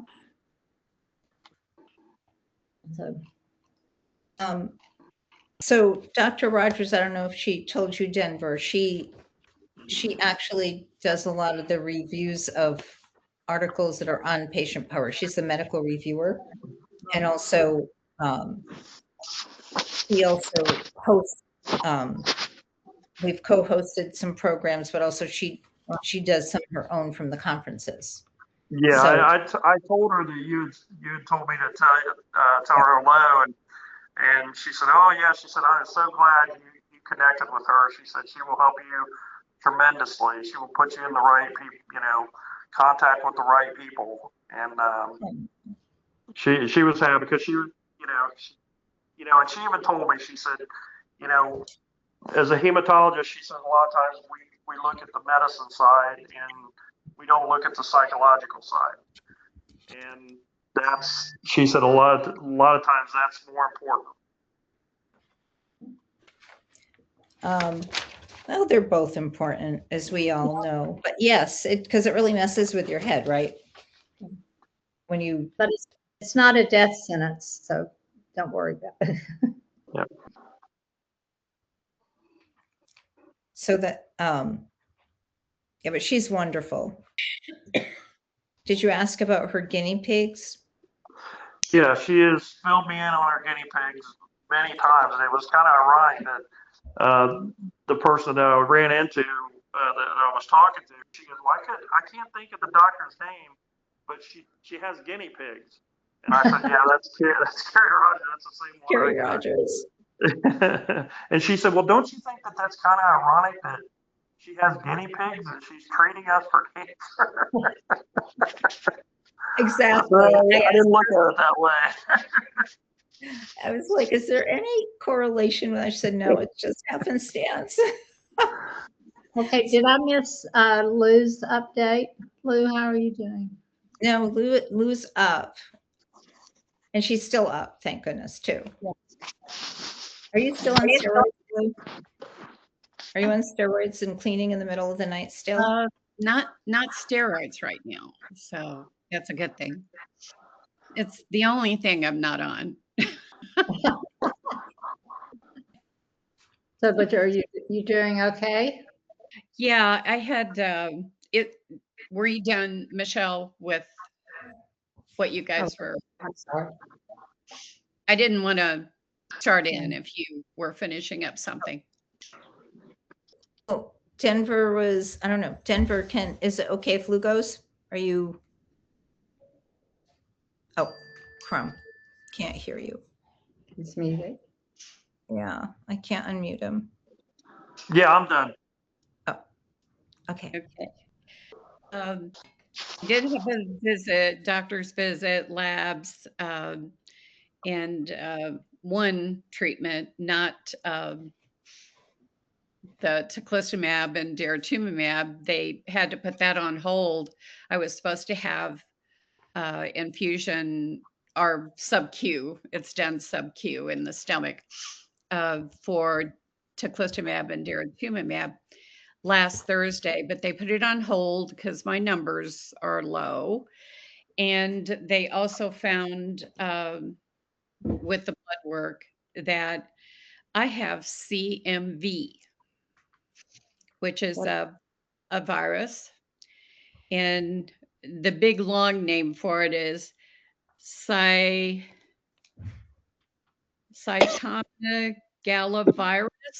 I have no idea how to pronounce that, but CMV is what they short. And it is something, you know, when I was reading about, you know, how you get it and all of those things, it sounded like HIV or something. I mean, it was like through blood and through urine and through, you know, bodily fluids kind of a thing. And so when I asked the doctor about it, I said, I've not done any of those things. And he said, no, he said, it can be from low immunosuppressed body system. And he said a lot of the patients will come down with that viral, but it's treatable. And so I'm taking, on top of 2 antibiotics, the antiviral Valga Enciclovir. See, here I am. I was reading to you. Valcyclovir? It's not a cyclovir. It is an antiviral, but it's VALAGANCICLOVIR. It's this god awful long name, and it's for CMV.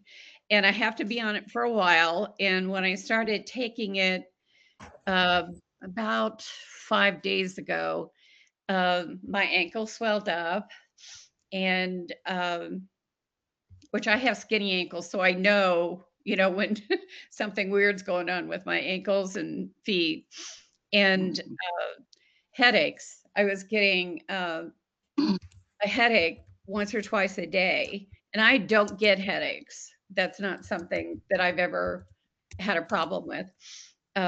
So I knew that, you know, this is something I just started. So I looked up some of the side effects on the Mayo Clinic website. I'm very careful where I go, just a trusted source. And it had headaches down. It had some swelling, you know, it wasn't at the top of the list of side effects. And I had sharp pains right to the right of my port, and it's on the right side, but it was just to the right side. And it was like 3 or 4 sharp pains 2 days ago. So here I am, I'm messaging, you know, the medical team, Dr. Abdallah's medical people. And so they're checking with him and talking to the PharmD on staff there. And so it came back that yes, the headaches are probably from that. The swelling can be from that. I was cranky. I try not to be a cranky person, but I was like griping at my husband David, who, you know, really is like he takes care of me so much of the time, goes with me to all these appointments, sits and sleeps in the hospital when I'm in the hospital. He's just one of these people that, you know, he's just been awesome. And here I was just crabbing at him, you know, about stuff and being cranky and not like me. And then I was tearing up, and so I would, David said, on that list of side effects, did it say something about anything about psychological problems? And I said, of course, I was still cranky. So I said, no. I said, no, it wasn't on that list. And I said, but a couple of days later, when I was starting to adjust to this new medication, I said, well, maybe it might. I didn't read it that carefully. But anyway, I'm better. I'm not ragging on him right now. And he planted my flowers in my pots. So I think he's trying to stay on my good side because I am still on this medication. So I asked Dr. Abdallah today, how long do I have to take this? And I'm sure David wonders. But he said, well, for a while, I guess it's not something that you can quickly cure. And regular antibiotics, and or antivirals don't work. I've been on acyclovir twice a day forever, and it didn't keep it at bay. So it's one of those kind of viruses, I guess, that's really hard to kick. But he's checking the numbers, and he said when it looks like it's gone for now, it never leaves your body. It's like shingles. And chickenpox, it stays in your body, but it can be, dormant. And which I thought, I don't want any more hiding in my body in different places. I don't like that idea. So anyway, that's what happened today. And Dr. Abdallah, when he is so funny, I feel like I'm probably the age of his mother. And because he's a baby doctor. And by baby doctor, I mean, he's probably, maybe 40. But he came straight from Little Rock. And they recruited him at KU from Little Rock. And he worked with that German doctor that started the clinic at Little Rock, that Sam Walton went over and got him from Germany and recruited him to start the clinic. And so Dr. Abdallah was with him for about a year, and then he retired. And then I don't know, it was Beringer or something like that was his name. And he was great. He was, awesome doctor, I guess, for treating myeloma. But their big thing at Little Rock was back-to-back stem cell transplants. And that's harsh. That's hard. It was like, you got a stem cell transplant, and then 6 months later, they did it again. So you were weak for a long, long, long time. A lot of people that went through it, but it got rid of the myeloma cells that a lot of people, there's somebody in our support group, it's been 27 years since she had her back-to-back stem cell transplants, and she's not been on any treatment. So I would consider that cured, which, don't throw that around lightly. But anyway, Dr. Abdallah is, I call him a baby doctor, but he has come so far in the last 10 years as far as learning and growing, and he's just awesome. Sometimes you'll watch the transformation of a young doctor over the years and what they learn. And now he's being asked to go over, he was in, I'm trying to think, Saudi Arabia doing conferences the other, like 2-3 weeks ago when there was some bombing, in Saudi Arabia. And I was like, to his staff, his nurses, I said, tell Dr. Abdallah he needs to come home right now. I said, I don't want him over there getting shot or bombed.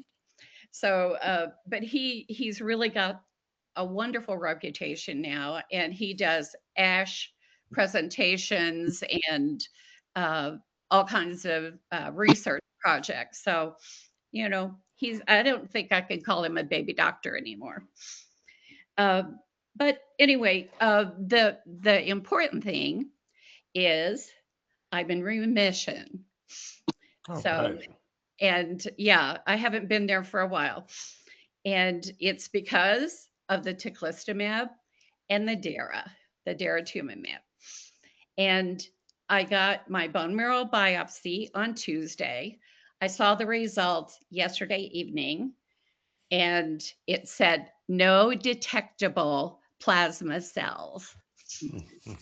So I mean, they did a dry, what did they call it when they aspiration, whatever, at first. And so they had to poke me.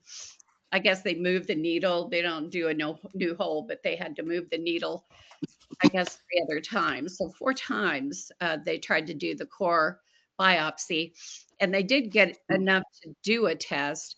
The thing is to be MRD negative, you have to have a certain number of cells, that they review and test. So anyway, Dr. Abdallah said, I'm not surprised. I expected you to be not have any myeloma cells. He said, I knew this was going to work for you. But he does come in sometimes and say, hey, troublemaker. So sometimes he calls me a troublemaker, and I say I try to be good. But it's hard. Sometimes it's hard. You So got how to That's long, wonderful.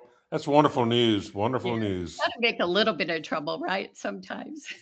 so how much longer then do you have to stay on the treatment?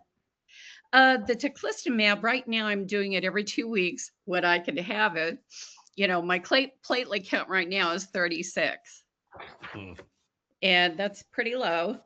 And I will be getting platelets probably my next appointment. And I got a growth factor shot today, and I will do IVIG next week as well. The treatment wipes it out. It just wipes out, your platelets, the good cells. So, and my absolute neutrophil count is down to 400.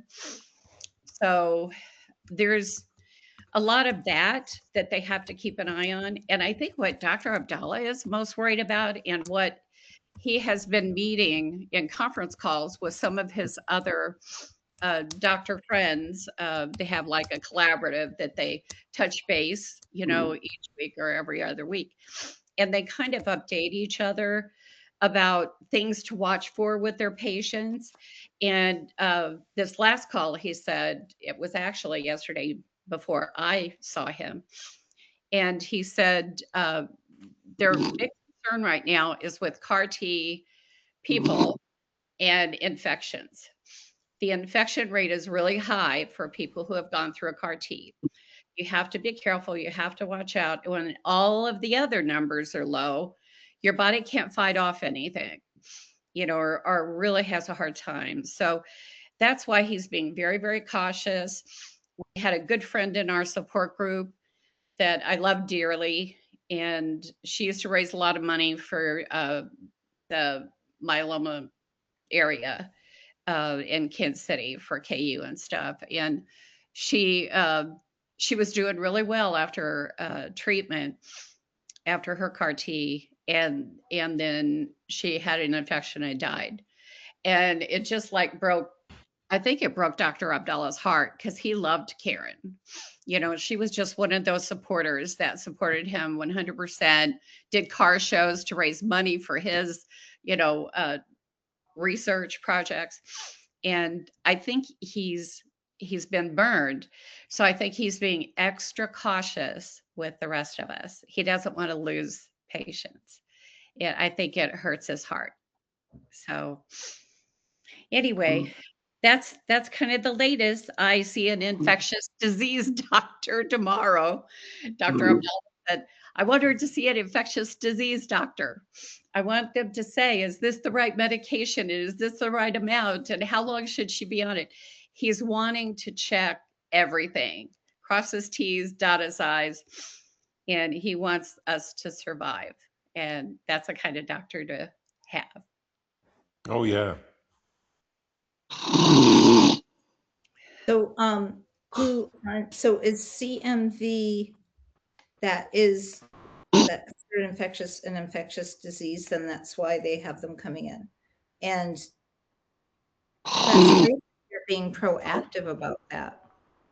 I mean, You I know, mean, you have it, but that they're no, trying to nip it in the bud. they don't always test for it, but he does a viral panel, ever so often, even if I am not sick that I know of. But he does a viral panel just to double check and see if there's something under the surface. And so, yeah, thank goodness he's very careful.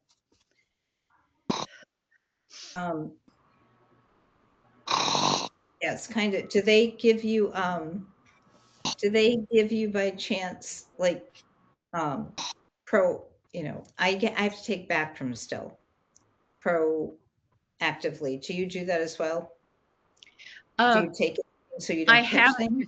Yeah, I have it different times, but sometimes it has a bad reaction with others that you might be on. So right now I'm on 2 antibiotics, flucosanol and Levaquin. So I'm on those 2 right now.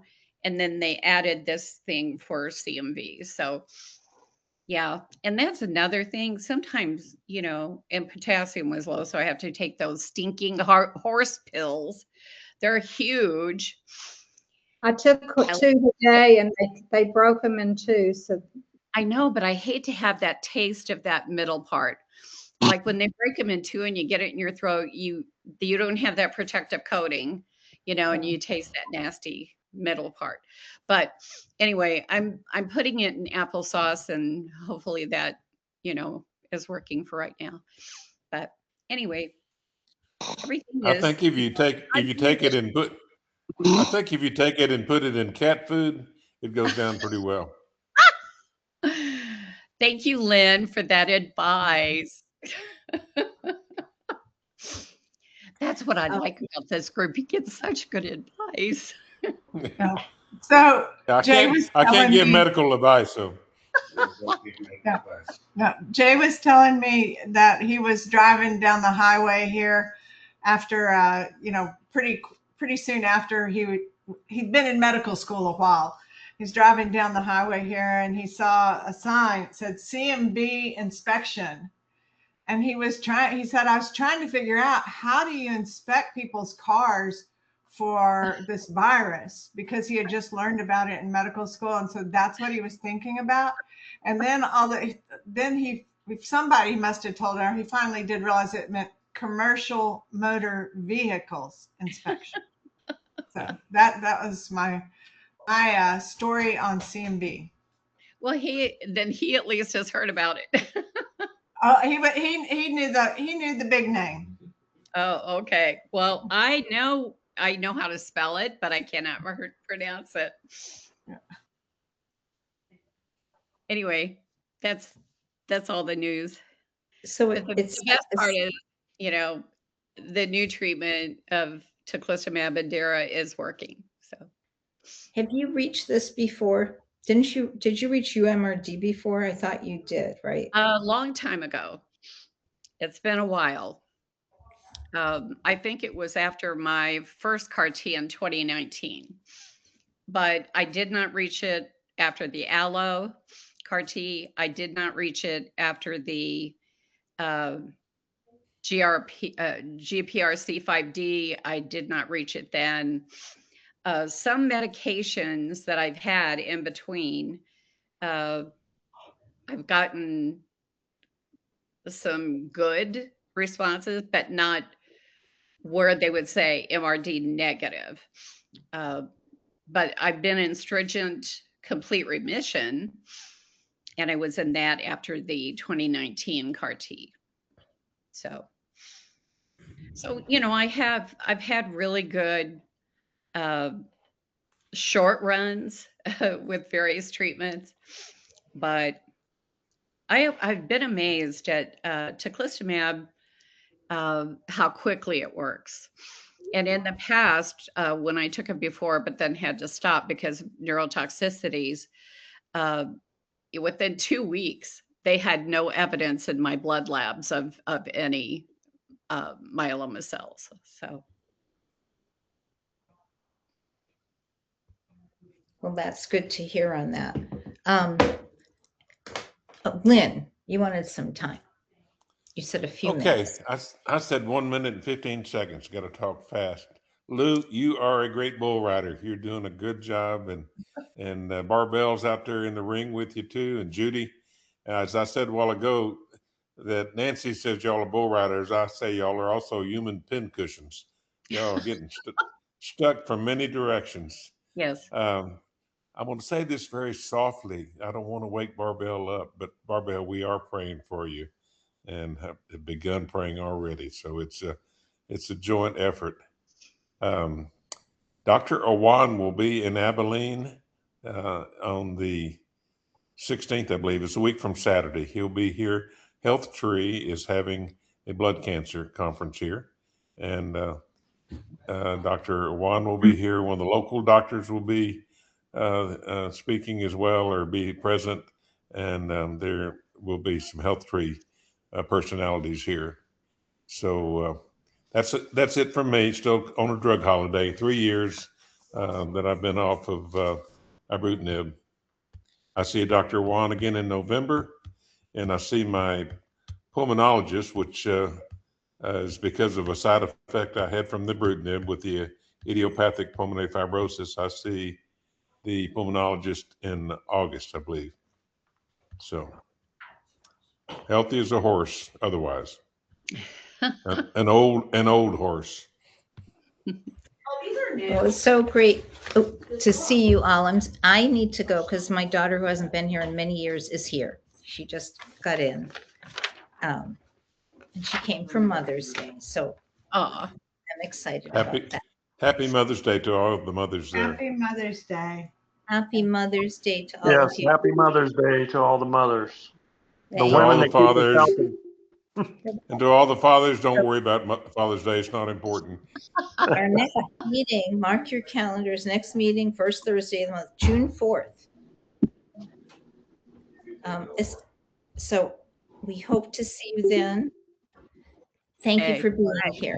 Lou, I'm so glad you're doing well. Barbel, Yeah, sweet dreams. yeah. Oh, Denver, yes. thanks for being with us all. And Lynn, please tell Shirley we all say hi.